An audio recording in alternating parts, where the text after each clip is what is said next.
পাট শিল্পের প্রসারে সরকারের নানা আশ্বাস থেমে আছে শুধু ঘোষণা আর ফাইল চালাচালিতে।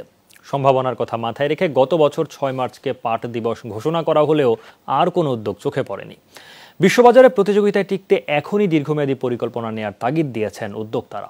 প্রতিমন্ত্রী মির্জা আজমের দাবি, আবারও ফিরবে এই শিল্পের সুদিন। পাটজাত পণ্য মানেই চটের বস্তা, এমন ধারণা আর নেই। পাটের তৈরি ফেব্রিক আর সুতা দিয়ে এসব পণ্য প্রস্তুত হচ্ছে রপ্তানির জন্য। নিপুণভাবে তৈরি সোনালী আঁশের এসব পণ্যের কদর রয়েছে দেশের বাজারেও, আর পরিবেশ বান্ধব হওয়ায় দিন দিন বাড়ছে চাহিদাও।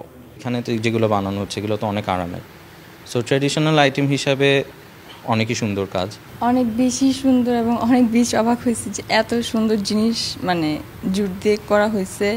পাট থেকে এখন পোশাক আশাক, ব্যাগ, স্যান্ডেল, জুতা, এমনকি বিছানার চাদরও তৈরি হচ্ছে। তবে সুতার বৈচিত্র্য কম থাকায় পণ্যের বহুমুখীকরণে সমস্যায় পড়তে হচ্ছে উদ্যোক্তাদের। যে ট্র্যাডিশনাল জুট গুডস এক্সপোর্ট হয় 95% হচ্ছে প্যাকেজিং প্রোডাক্টকে ফোকাস করে আমাদের ইন্ডাস্ট্রি স্টিল কন্টিনিউ করছে। ইন্ডিয়াতে দেখা গেছে যে আপনার অনেক কোয়ালিটির ইয়ার্ন এবং অনেক কোয়ালিটির ফ্যাব্রিক, অনেক কোয়ালিটির প্রোডাক্ট পাওয়া যায়। সম্ভাবনাময় এই খাতের উন্নতিকল্পে গত বছর ৬ মার্চকে জাতীয় পাট দিবস হিসেবে ঘোষণা করলেও এক বছরেও মেলেনি দৃশ্যমান কোনো উদ্যোগ।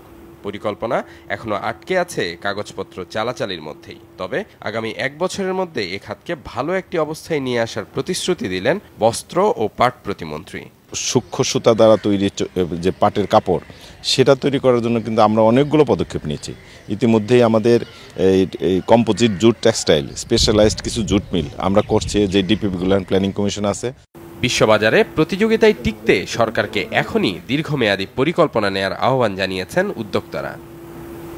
পাটের এমন সব পণ্য উৎপাদন ও তার রপ্তানির মধ্য দিয়ে প্রতি টন পাট থেকে উপার্জন করা সম্ভব $3 থেকে $10,000, কিন্তু বর্তমানে কাঁচা পাট রপ্তানি করে উপার্জিত হচ্ছে মাত্র $600 থেকে $1,000।